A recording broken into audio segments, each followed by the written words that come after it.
How you answer this question is going to determine what happens next. But the only person who can answer this question is you. Okay. Think very hard before you answer the question. Do not quickly answer it. Think very hard. When you slapped him those times,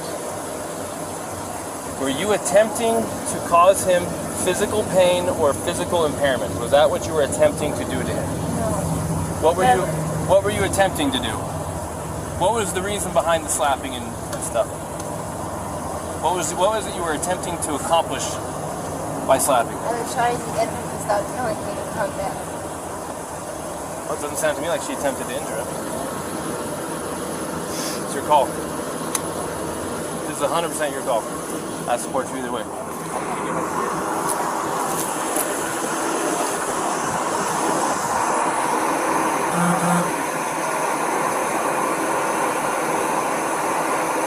Say that I barely believe it. She openly admitted to me earlier that she was striking him in the arm. He said that she was striking him in the arm. He said she was, and that's what caused him to hit the curb. She said that she grabbed her.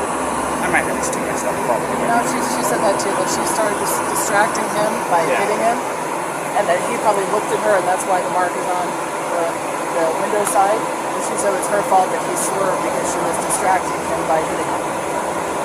But she said she didn't try to hurt him, it wasn't malicious, she thought that he wasn't listening to her. So assault is an attempt with unlawful force or violence to do bodily injury to another. The code for bodily injury, the definition says, bodily injury is infliction of pain or physical impairment or illness. So you can go. Now I'm recording, and society and the judges and everyone can judge me for this. I am looking at a 110-pound female and her fiance who have no means to be separated. He doesn't want to pursue it. She's not a threat to him, more than slight abrasions from her fingernails. I don't care if we use the actual letter of the law to not charge, but I also don't care because it literally does possibly make perfect sense to go full-on domestic assault and do the whole thing. This is your opportunity to make the decision. Let's do this. I support you either way. Let's do this. Taking your advice, let me do a crime report on this. Won't charge right now. Won't cite her for it right now. We'll send it off to the county attorney. City attorney. Send it off to the city attorney. Let them screen it and make a decision. If you send it to the city attorney and they strongly disagree with your decision and they throw a complete fit, you might hear about it in a very negative way. Right. So I would make a decision yourself. I'd rather be dinged for a decision I made than a decision I didn't make. Especially if they think you were completely negligent in your decision. Why give it to them?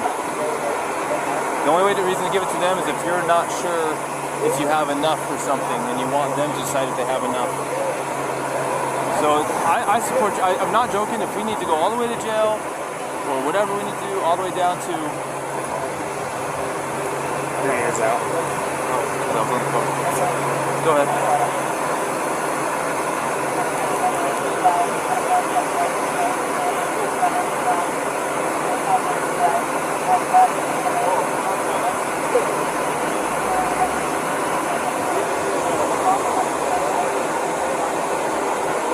I better go on that. You got this? I'm making this decision. I'm going to cite him. I'm going to go follow through the process. Would you feel more comfortable handling that guy? Yeah. Go handle that guy then. Go handle that guy? Go handle that guy. Okay. If you're more comfortable. Well, it's 6 one way, half dozen the other. It's up to you. I mean, it's a headache whether I go left or it's a headache whether I go right. Another option is to not charge them but separate them for the night. If they find themselves together again, what is it to you? You separated them. You provided for his safety. If he doesn't have enough sense to stay away and you got him separated, it's on him. You can't babysit them all night unless they're in jail, so it's up to them what happens after dinner. You can separate them and say, don't let this go off till tomorrow.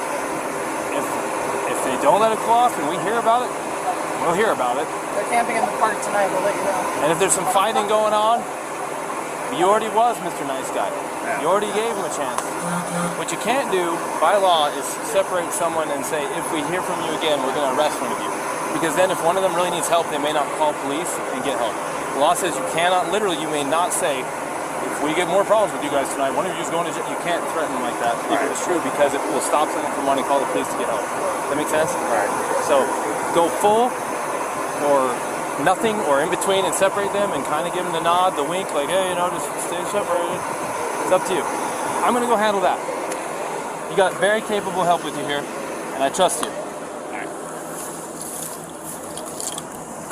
Call me if you have any problems.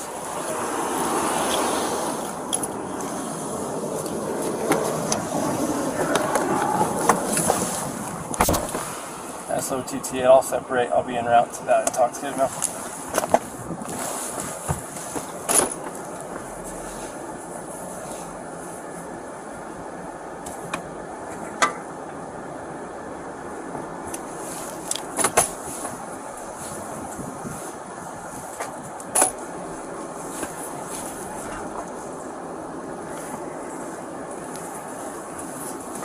I just want to say thank you guys for helping us.